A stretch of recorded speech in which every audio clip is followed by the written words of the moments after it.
Jasliq qamoqxonasi. Xalq orasida borsa kelmas nomi bilan tanilgan ushbu qamoqxona O'zbekiston tarixidagi og'ir, zulmatli sahifalardan biri sifatida tilga olinadi. 1999-yildan boshlab Qoraqalpog'istonning cheksiz jazirama cho'lida faoliyat yuritgan bu koloniyada mahkumlar nafaqat tan, balki ruhni sindirishga qaratilgan sistemali bosim ostida yashagan. Sobiq harbiy baza bo'lgan bu hudud issiqda 50 darajadan oshadigan harorat, qishda ayovsiz shamol va butun mamlakatdan uzilgan izolyatsiyani o'zidayoq jazo mexanizmining bir qismiga aylangan edi. Ammo ichkarida yuz berayotganlar undan ham dahshatli bo'lgan. Guvohliklarda qayd etilishicha, Jasliqdagi jazolash faqat kaltaklash bilan cheklanmagan. Eng ko'p qo'llangan usullardan biri tovonga urish bo'lgan. Odam oyoq kafti ostiga maxsus tayoq bilan zarba beriladi. Tashqi iz qoldirmaydi, lekin mahkumni yura olmaydigan darajaga olib keladi. Bu insonni ichkaridan sinishga sabab bo'luvchi eng og'riqli jazo shakllaridan biri sifatida tasvirlangan. Yana bir ruhiy tahdid turi ommaviy jazo boshlanishidan oldin signal berish. Mahkumlarga aytilishicha, ma'muriyat ataylab yopiq eshiklar ortidan shovqin ko'targan. Qattiq qadamlar, qurolli patrullar yurishi, temir eshiklarning jarangi orqali hozir ommaviy ravishda kirib jazolaymiz degan tahdidni yetkazgan. Bu har safar ham jazo bo'lmagan, lekin qutulishning o'zi mahkumlarni ruhiy jihatdan sinishga olib kelgan. Bu usul insonning asosiy himoya refleksini buzib, odamni doimiy qo'rquv holatida ushlab turish uchun qo'llangan.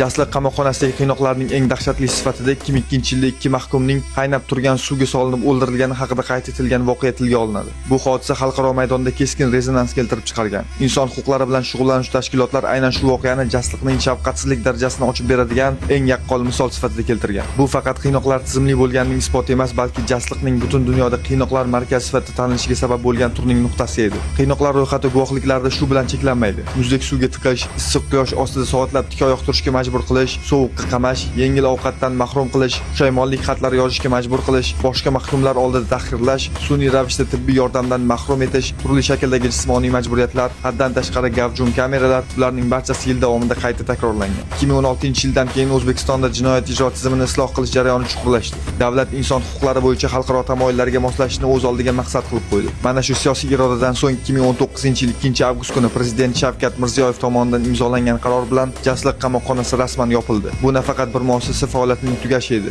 balki yillar davomida jamiyatni larzaga solib kelgan og'ir o'tmish sahifalarni yopishga bo'lgan qat'iy siyosiy yondashuvning ifodasi bo'ldi. Jasliqning yopilishi O'zbekistonning kelajak siyosiy yo'nalishida inson qadr-qimmati oliy qadriyat ekanini tasdiqladi. Bu qaror xalqaro maydonda ichki jamoatchilik orasida ham ijobiy baholandi. Ammo Jasliqdan qolgan xotiralar, undagi qiynoqlar va o'limlar tarixning yo'qolmaydigan izlaridan biri sifatida qolmoqda. Bu izlar kelajakda bunday xatolar takrorlanmasligi uchun ogohlantiruvchi saboq bo'lib turishi kerak.